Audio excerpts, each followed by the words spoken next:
The first one we're going to review, and because I've said we've got both Spider-Man and Batman, I've got them here, and I've got the original ones from last month. If I can stick them together. So these are the ones we're going to look at reviewing now. So we're going into a review section of this show. So we've got Spider-Man, which is Spider-Man Renew, Your Vows, the first ever Volume 1, Issue 1 of that. We've got Batman Days, which is a free comic book weekend sort of thing they did, which is quite funny. And then we've got Amazing Spider-Man Volume 5, which is currently running at the moment, but this is from last year. So first, we'll start off with Amazing Spider-Man Renew Your Vows.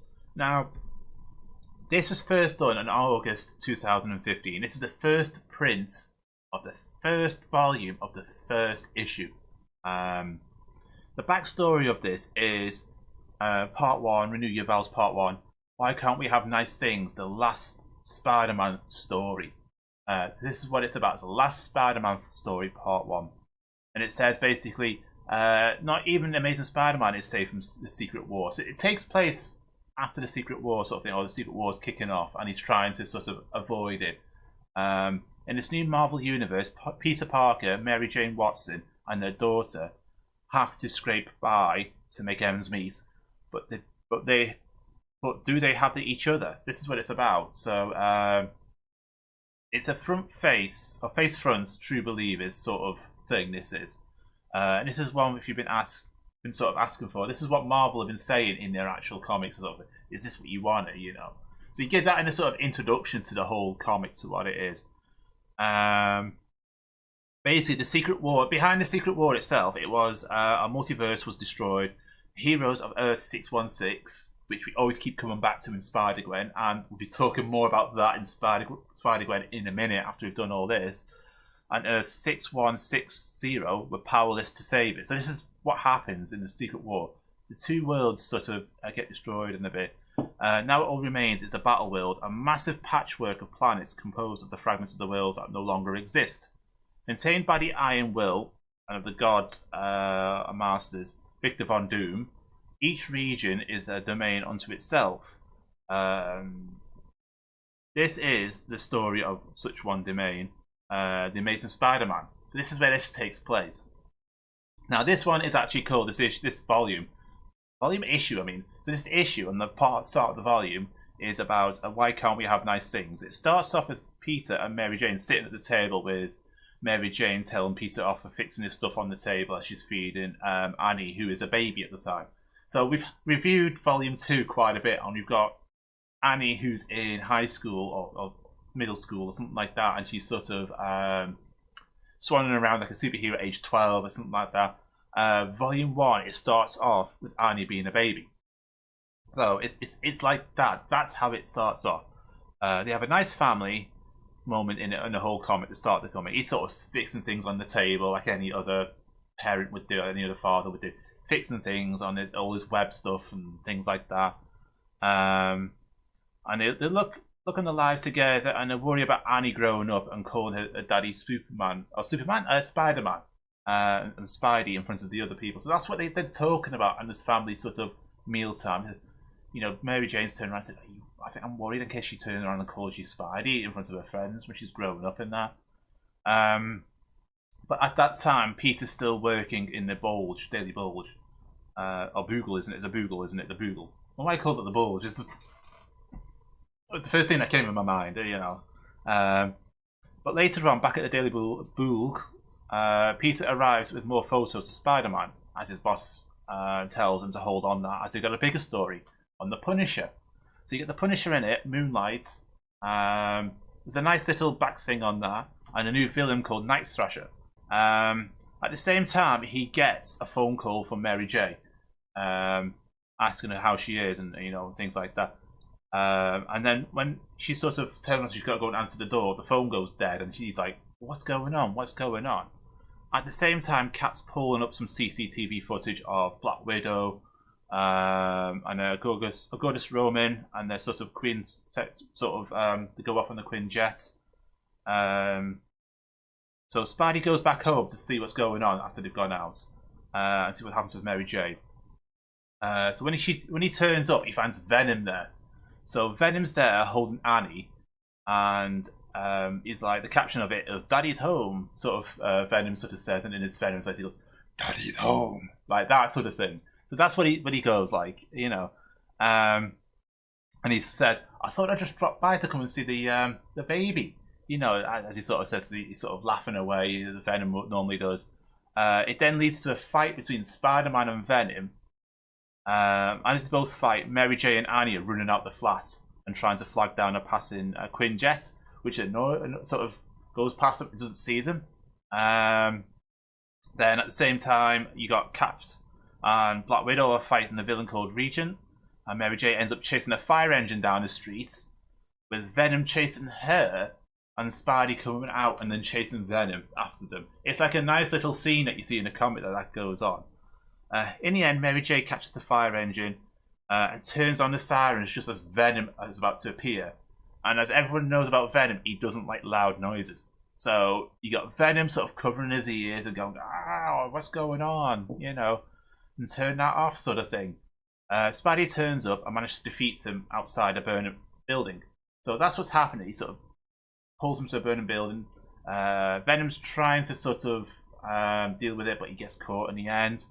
And at the end of the comic, there's a line in it that says, "This is the day the Avengers died." That every last hero, even Spider-Man, but that was just me, Peter Parker, a stupid red and blue in a stupid red and blue suit. So that is what that's about. There's also a scene at the end of the comic which shows the Vulture steering someone's purse, and Peter Parker walking away from it as it's happening, with his daughter Rani, who's about 6 years old at the time, and teaching her how to cross the street and not bothering to chase the Vulture. So that is an awesome start. So if you're into your Spider-Man and you want to move on to the family of Spider-Man with Mary Jane's relationship and the kids they have, this is awesome, because this is where it becomes like a family of superheroes. This has been Volume 1, Issue 1 from 2015. It's worth going. It's worth getting if you're interested in that sort of thing. We've now got the free Batman Day 2017, which is just one issue. It's a one-shot issue, and it's quite a funny comic when I read this. The backstory is I Am Bane's Part 1. Banes comes for Batman. Bruce Wayne must keep those he loves safe for 5 days in order to save Gotham's girl, one and all. But Banes will stop at nothing, and there's no one fearing this. It's a new feature that will cover by Ryan Suck in this. For people who's not got a free comic book day comic, you'll find it's full of little mini stories in it. Now, this one was quite a difficult one to try and read when you got the mini stories in it, because you're bouncing from one story to another story. But for the brief sort of thing to tell you guys about it, it starts off with Harley Quinn teaser. It is a Harley Quinn teaser. She turned around and says at the start of the comic, I know, you thought since it was a Batman Day, you'd be open this comic and see stories about that rotten-caped crusader captures some sort of usual suspects, only to watch them break out of Arkham and fight them all over and over again. Anyway, it should be called Harley Quinn Day. This is what she says about this comic. It's a nice little fun little teaser of it, and there's a lot of nice comic artwork in it about Harley Quinn. You have a teaser of it in the bath and all that lot, which is typical of Harley Quinn. If you ever get the Harley Quinn comics, it's worth getting. And it gives you a brief history in the comic, and it's her lying in a bath, giving like a sarcastic sort of comment about comparing Batman's creator from 1939 to other historical events in history, including the failed attempt to kill Hitler, Amelia Earhart's official death, and then it goes on to question of this: when was Harley Quinn created? But it's like a hijacking in the comic of Harley Quinn to the storyline, and which it says it's 25 years ago in 1992. So it's about Harley Quinn mocking Batman Day. For people who have read the Harley Quinn comics, especially of this time, which happened in 2017, and the modern day, what am I thinking of? Modern day Captain Marvel comics, you'll notice there's a similarity in the artwork.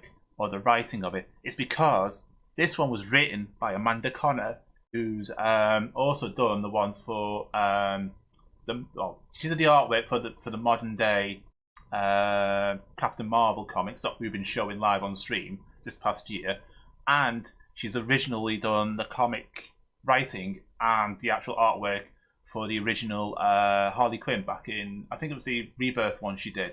So if you love her artwork in the Rebirth versions, you can understand why I'm quite excited by it, because I'm quite a fan of her artwork and her writing style when it comes to Harley Quinn. It gives that what you see in Suicide Squad, that little jokey sort of bimbo type Harley Quinn that you used to get. That's what it's about. So it's worth sort of reading that. So there's an actual fight in the comic, the Arkham Asylum, where Batman visits, and there's a fight between a doctor, Batman, and a guard. I don't know what's going on. It's a typical sort of Batman Day comic sort of thing. After the fight scene, there is a scene at Bat Burgers. So we're getting back to the burgers now, where Bruce Wayne orders some food, with the attendant asking him if he wants to jokerize his fries. He goes. So it's like, okay, he wants to jokerize his fries, and all that lot. So they sit down and they chat about Bane after they're eating, and after that, Batman goes to visit Commissioner Gordon on the roof of the Gotham PD, but ends up sort of meeting Catwoman. So it's quite a bit of the game in this as well, the Batman games that we tend to play. And as they talk about Bane's, Gordon comes out to arrest Selina, but as she flees the scene, so does Batman after talking to Gordon about why he couldn't help Gordon catch Catwoman. He can't be asked because all he cares about is catching Banes. So that's what it's about. Later on in Wayne Mansion, Bruce is looking after a short-haired woman, and this is what confuses me most at the end of these comics, because there's so many mini stories in this. And I don't know who the short-haired woman is, but she's quite ill in it. And when he takes her to the Batcave, he finds out that Banes has left 3 bodies with the words "I am Banes" in the room, sort of just standing, sort of sitting there or hanging there in that sort of way. So it's a bit creepy at the end. At the end of the comic, you do get an amazing Amanda Connor Harley Quinn page saying, "I see you skipped the story about and just come back here to me. Good choice." After Harley Quinn finishes her dinner and she's eating one of them bat burgers sort of thing as she's doing it, she comes across a bank robbery. And as they come out, she confronts them and says to the reader, "Stop giving Batbus billionaire all your hard-earned cash. Do it, or I'll paint the walls with your inside," she goes. So it's like that sort of chokiness. And this is what I love about Amanda Connor's sort of writing of Harley Quinn. It's nice sort of image of how Harley Quinn should be voice-wise. Yeah, I know it's gross, but it's effective as she holds a shotgun in the words. She sort of points the shotgun towards the actual comic person who's reading it, and it says "end" in the barrel, in the middle of the barrel. So it's quite an awesome little comic sort of thing to get it. I wasn't aware Amanda Connor was going to do it. I just thought I'll just get a normal Batman comic and just see how the storylines goes, because we have been playing the game. Unfortunately, I thought it's a 3-day one, so it's like a free digital code as you sort of see above the barcode there. That's what it sort of says. So it's like a thing. But I managed to buy it in a way. But I thought, right, fair enough. So that is Harley Quinn. I'm calling it Harley Quinn Day. I might as well call it Harley Quinn Day because that's what it's about. It's an awesome. It's more entertaining than the Batman Day one. So that's that. Volume 5, issue 794, and it's the 4th variant print. So it's from June last year, 2018. It's called Last Chance. So if you haven't read it, it's quite a decent one. It's since the downfall, this is the pre-story of it, since the downfall of Parker Industries, former CEO Peter Parker has been crashing on Mockingbird's couch. So if you're used to watching Agents of S.H.I.E.L.D. and you notice, what's her name? I've forgotten her name now, but Mockingbird is in that. She's sort of the secret agent within the secret agent sort of thing. But she's on the couch. He's on the couch with little to keep him happy apart from his patrols as Spider-Man. It's been a year since Spider-Man battled Zodiac and Scorpion. Hence this sort of comic cover as you see there. Spider-Man foiled the villains whose plans was to use a dimensional gateway and sealed Scorpion into the dimensions for good. So that was quite good. That's a pre-story of it all. If you haven't read the modern day Spider-Man. So it starts off with Max Model doing a mission to the bottom of the Atlantic Ocean to retrieve the Zodiac key. As they try to lock the place down after getting the key, two of the agents of Agents of S.H.I.E.L.D. turn rogue on them and use some pumpkin bombs to steal the key. And the blast sort of catapults the key out the sea as they try to take down the road agents. So they're sort of getting so distracted they forget about the key, Zodiac key. As that's going on, Spidey and Mockingbird are back in England, in Greenwich, in the middle of London. And they're checking out the gateway where they noticed that it's doing something strange. And Scorpion appears through the gateway, telling them that S.H.I.E.L.D. no longer exists. So it's got a little Hydra sort of thing in a way to it, to when I'm reading it. It's like, oh, Hydra did the similar thing, trying to say S.H.I.E.L.D. didn't exist. And as they question if the key is safe, so they're standing there sort of questioning, is the key safe? What's going on with back over there, you know, with the key and that? It then appears in the sky, because it's floating around, and just goes towards Scorpio, and Scorpio just catches it and then disappears, knowing that he has an hour to use it with what he's learnt in the vault. So it's like stored in a vault or something like that in the dimension and that. So Spider-Man and Mockingbird are left to recover what's going on. Mockingbird's wings are busted, so she's like, I can't fight anymore, I need to repair myself. Meanwhile, back at the lock box, which is under the sea, they're still battling the road agents. Back in London, Spidey and Mockingbird are climbing Big Ben to stop Scorpio. So he's climbed up Big Ben, and they're sort of fighting now behind the clock face of Big Ben. He sort of turns around and says to Spidey he's too late. With that going on, Spidey then starts to rip off the key from the clock, because he's actually put the clock, sort of the key in the clock. And just ends up destroying the front of Big Ben and leaving Mockingbird to battle, because what happens, he then falls off. Scorpio falls off after trying to sort of stop it all from happening, and then Mockingbird just ends up battling Scorpio when he hits the ground. After the battle, they manage to contain the key in a force field. Elsewhere, Mr. Osborn has obtained the Carnage artifact, which is actually that on the cover. So that's the Carnage artifact. Which is shown in the front cover. Yeah, that's what I wrote down. And at the end of the comic, people in London are not happy with Spider-Man, and the mess he's left behind with the mysterious man in a cowboy hat looking on. So that is what's going on in this comic. It's amazing to sort of see that, but you've got it writing on in the front. It says, "Hello there, Carnage. I don't believe we've met." So that's what he says in the bubble there, and it's quite a freaky cover. That is an awesome cover. It's a variant strain. I think Stuart Imogen did the actual cover on that. So that's quite interesting to sort of read that. I don't have many Spider-Man comics, but I'm going through each volume, just getting the odd comic for each volume as I'm going along. I think I've got a bit of volume 4. This is the first of volume 5 I've got. So we've got that going. That's quite awesome.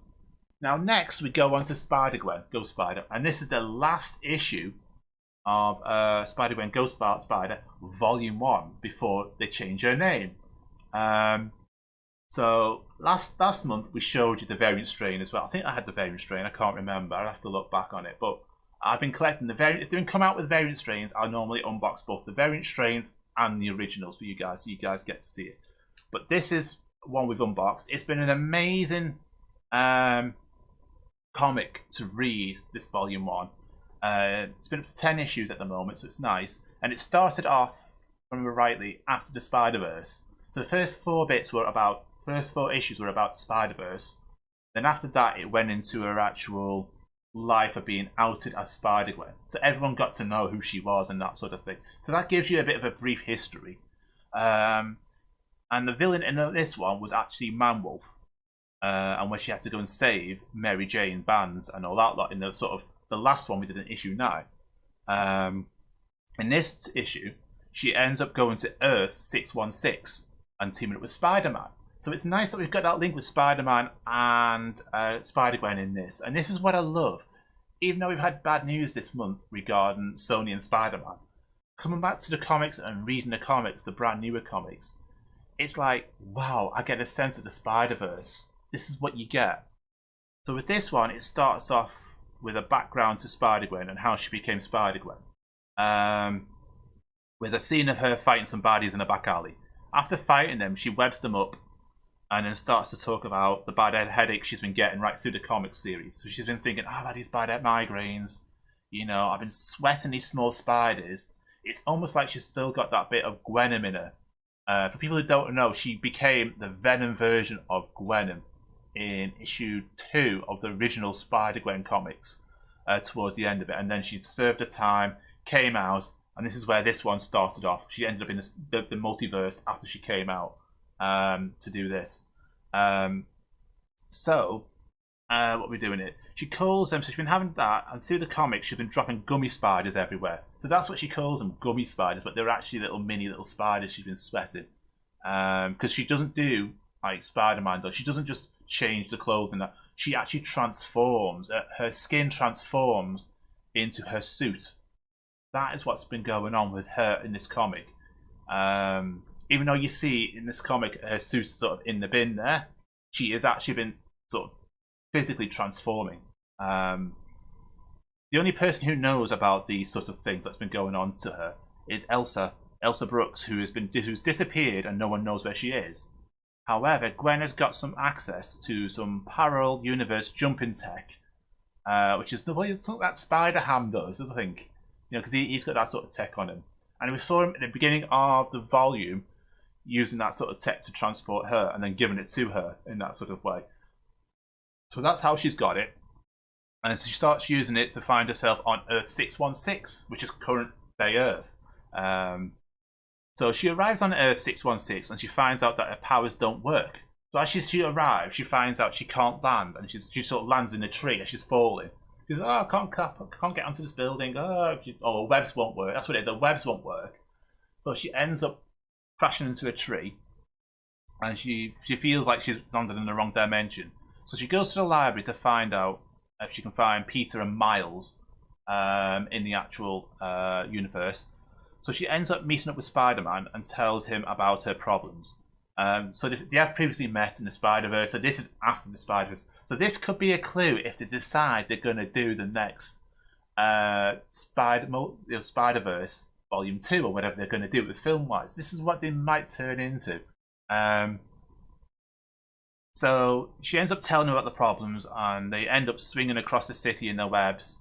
They stop off for some corn dogs in the park, and then they move on to the museum where they fight a supervillain dinosaur made from bees, which is a strange sort of thing to get. And as Gwen is fighting the dinosaurs, her powers start to fail again because her powers seem to be getting weaker, and she's like, what's going on? And then it starts to work in the last minute as she's trying to sort of battle it.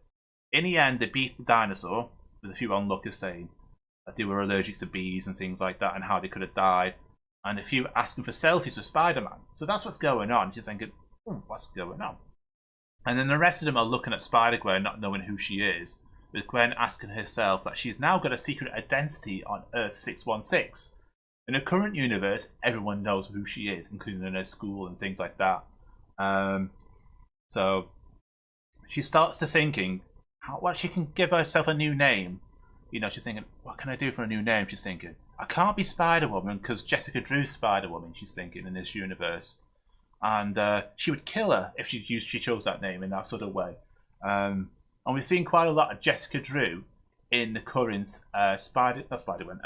Captain Marvel comics, which we'll go on to next after this one. So she comes up with a new name for herself, and she tells the onlookers she's Ghost Spider. With Spider-Man looking at her thinking, she's confused at her with a new name. I mean, it's leaving Gwen to think, will her powers still work, and will she be sticking around to get them fixed? So she's having to compromise that. Look, I've got to stick around for a bit. I've got to try and get my powers to work, and I've got to try and find Elsa Brooks with the help of Spider-Man. So I might as well give myself a new name and call myself Ghost Spider. Leaving Gwen Stacy on Earth Earth GS, as we call it, which is now the home of Ghost Spider. So now she's actually adopted 616 as Earth Ghost Spider, basically. So that's what it is, GS. As she swings around in the night, sort of thing. So that's how it happens. You see her swinging around in the night, sort of thing. And like, I'm now Ghost Spider. Look at me, you know. It's like a nice little pose, sort of thing. And at the end of the comic, you get to see the new name of her as a Ghost Spider. So that's what it's about. So yeah, that's Spider-Gwen, everyone. Now we're going to go on to Captain Marvel. Now, Captain Marvel, this is issue 8.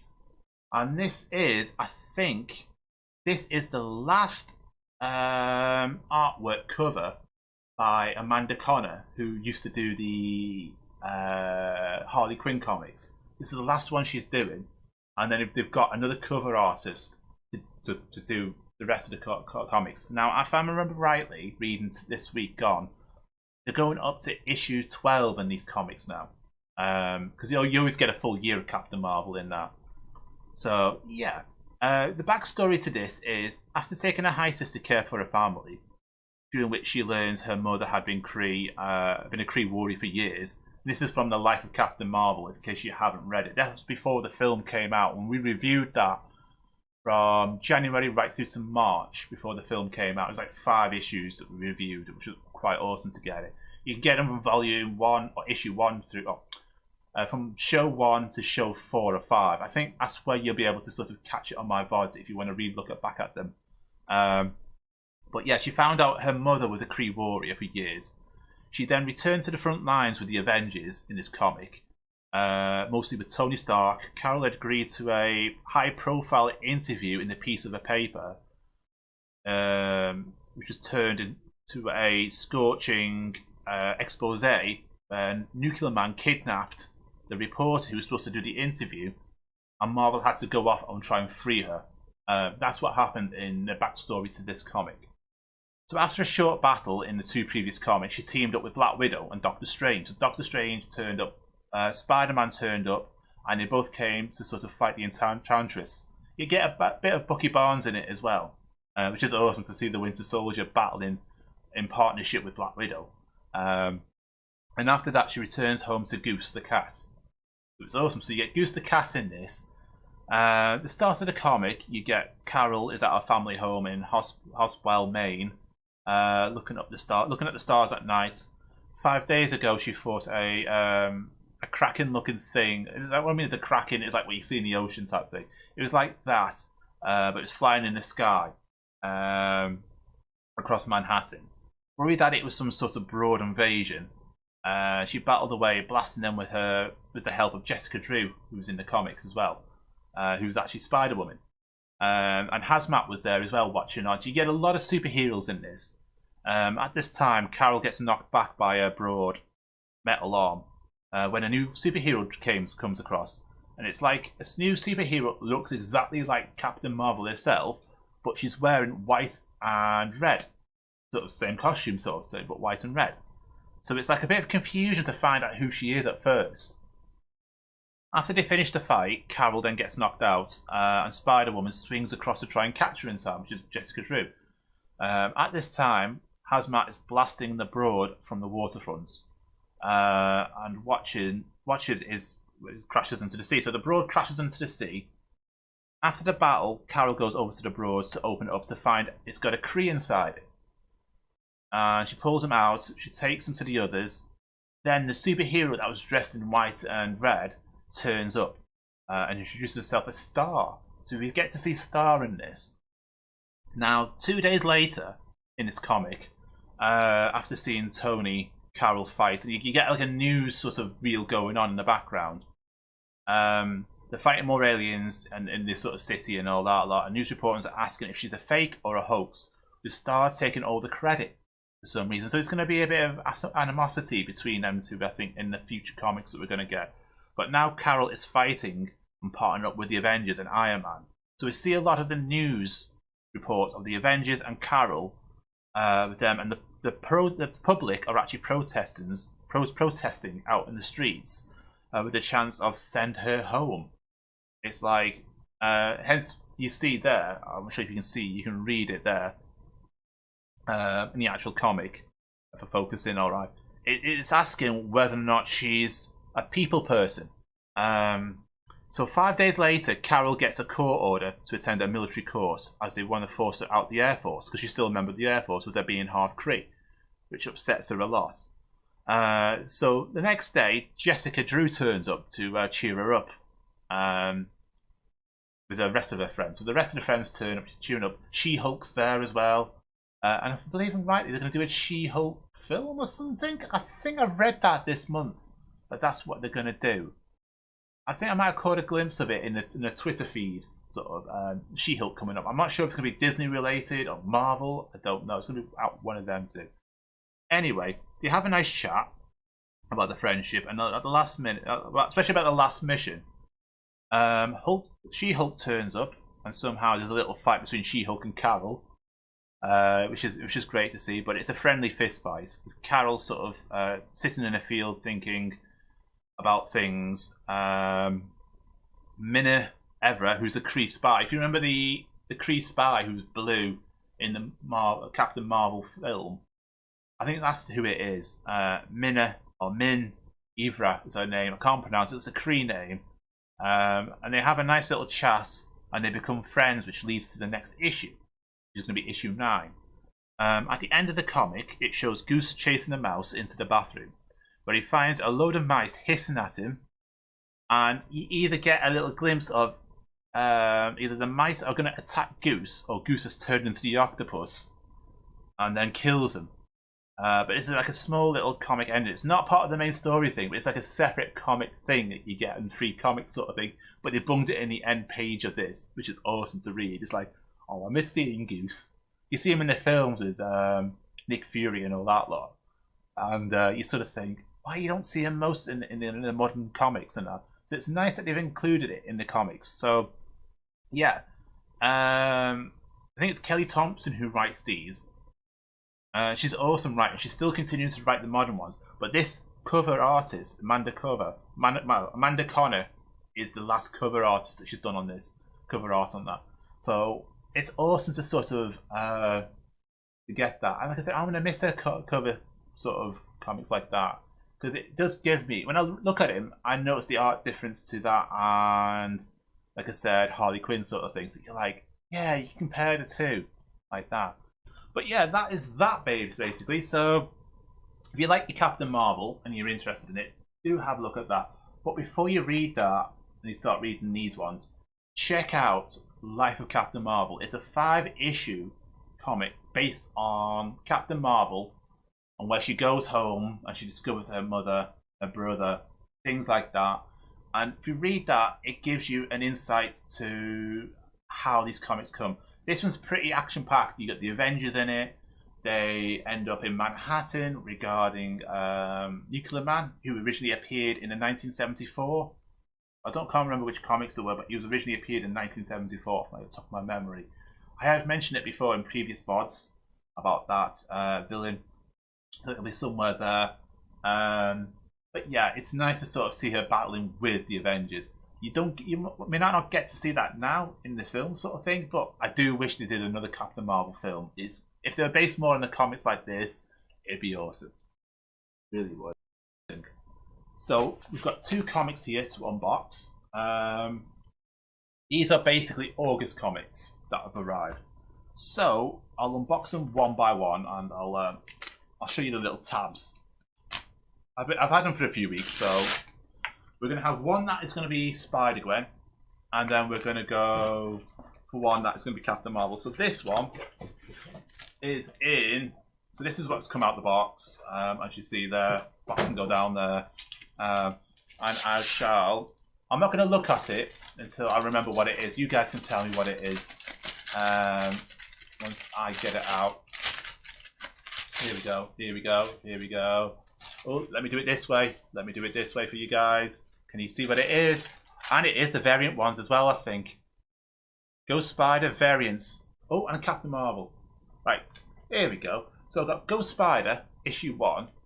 And I've got the issue we've just read in Captain Marvel. This is a second print of it.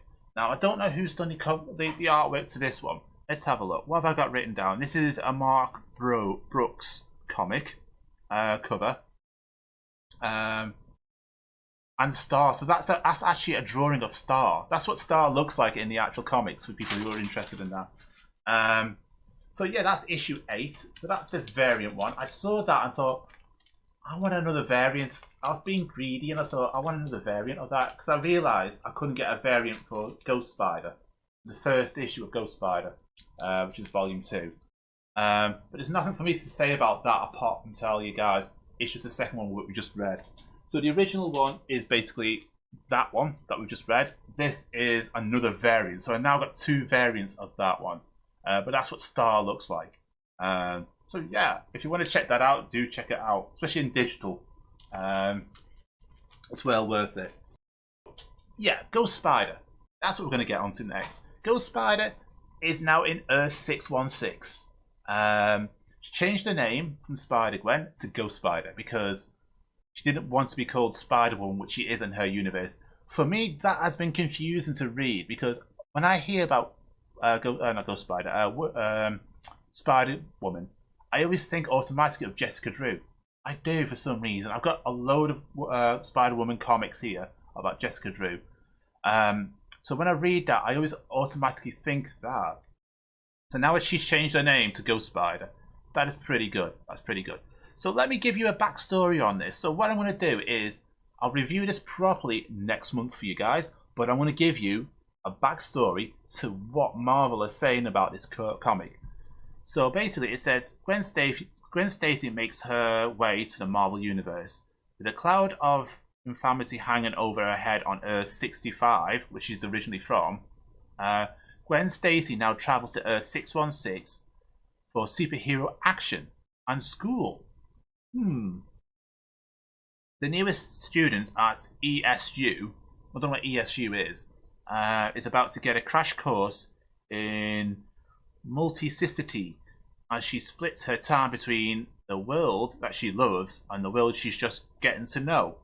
But what devious villain has eyes on Gwen's travel? Is Gwen ready for what comes next? So that is quite awesome. I can't see if there's anything else. Another thing I have ordered, and it's probably going to arrive on the 11th. I think I ordered it for the 11th. Is what is it? Ghost Spider Volume 1, which is the annual. So that might give me an idea to what's going on in this. So once I've properly started reviewing this, and like I said, I'll give you a proper write-up review that what I've done today with the previous ones I unboxed last month. I'll do the same with this one. And then the other one I've got to unbox here yet. So that's Ghost Spider. And like I think this is going to be the new Captain Marvel. So we'll do that. That's a nice sound it makes. It really is. I'll have to scroll down my notes for the new Captain Marvel one as well. But I'll do the same thing. I'll let you guys have a little teaser look at it before I, have a look at it myself. So this is, I've got it upside down, haven't I? This is, I can't see, Captain Marvel. Right, Captain Marvel. You see, I like exciting you guys. I do. So this is the new Captain Marvel, Volume 11, Issue 9. Now, which one's the variant and which one is the original?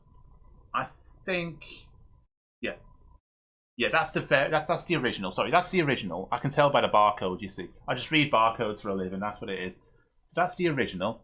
Now, this is the new comic book artist that they got doing it, which is who's done that? Actually, no, this is Mark Brooks. Sorry, who did the other one? Carno. The other one I did was a Carno one. Carno variant. Sorry about that, guys. So this one is a Carno variant that I've done. I was just reading the wrong notes there. So that's a Carno variant, that one, for issue 8 that I got today. And this is if I can hold it right. It's hard because the bag keeps moving in my hand. This is the Mark Brook one. So he's taken over from Amanda Carno with the artwork, if you're interested in that. It's an interesting one. And the variant one I've got is a Jones Bob G variant. I think it's Bob G. I can't tell. But that's her fighting the Kree. Now, last time, in the last one, if I can get the tab down. I hate these tabs. I really do hate these tabs in these comics. Not so much the variant, because I never unbox them. I'll end up taping them down at one point and just leave them like that. But yeah, that's the Bob G one. And that is Captain Marvel fighting the other Kree. And I think that's the same Kree they pulled out the Broad. But what I'll do, I'll give you a description to what it talks about in this, what Marvel has said. So basically, it's a star rising, another falls. Being Captain Marvel has been the greatest joy of Carol Danvers' life, but a new hero is rising to the limelight, just as Carol's own powers begin to fail her. With everyone now believing she's a Kree traitor, Carol can't help but wonder, does the world even need Captain Marvel? It's a sad little description that on this comic. It really is. But that's how the Captain Marvel comics have been. Since issue 8 or 9, it's been very up and down like that. That's what it's been like. The Life of Captain Marvel was like that. The Mighty Captain Marvel was like that as well. It's very up and down. It's like it's got similarities to Spider-Gwen in a way, where people are like questioning her as a hero. You know, I mean, in that one she's like a hero for hire, that sort of thing. Did they bring it onto themselves and that? But yeah, like I said, the artwork is amazing on that. So I'll show you that one. That is an amazing sort of thing. Mark Brooks has done well in the artwork. I'm liking his artwork in a way. It's nice, and I think you got the it's the Kree version underneath. I've just realised that. I'm looking at the playback here on the other screen, and it's like, wow. So you've got Captain Marvel there, and you've got the Kree one there underneath her in the puddle. So it's like a mirror image. I like that as an artwork. It's like she's green on that. If you ever watched the film Captain Marvel, you know she has the green suit on. That's what it looks like in the puddle. That's what I'm realising. This is what I'm starstruck at. I'm like, wow, I just caught that connection. But yeah, that's Captain Marvel, and that's issue 9. Like I said, they're going to go up to issue 12 this year. So I think we'll be continuing this right through. And that's the variants. So the variants, I think they've only done one variant for issue 9. Like I said, that's the Jones Bob G one. And that's her fighting the other Kree. But that's not Star. That is not Star. We've shown what Star looks like from issue 8. That is what Star looks like. That is totally different, as you can see there. So Star is becoming the new hero, whilst Captain Marvel is becoming the new villain. This is what it seems like in this comic. This is how I'm reading it at the moment. So it's pretty interesting, this. This is pretty interesting.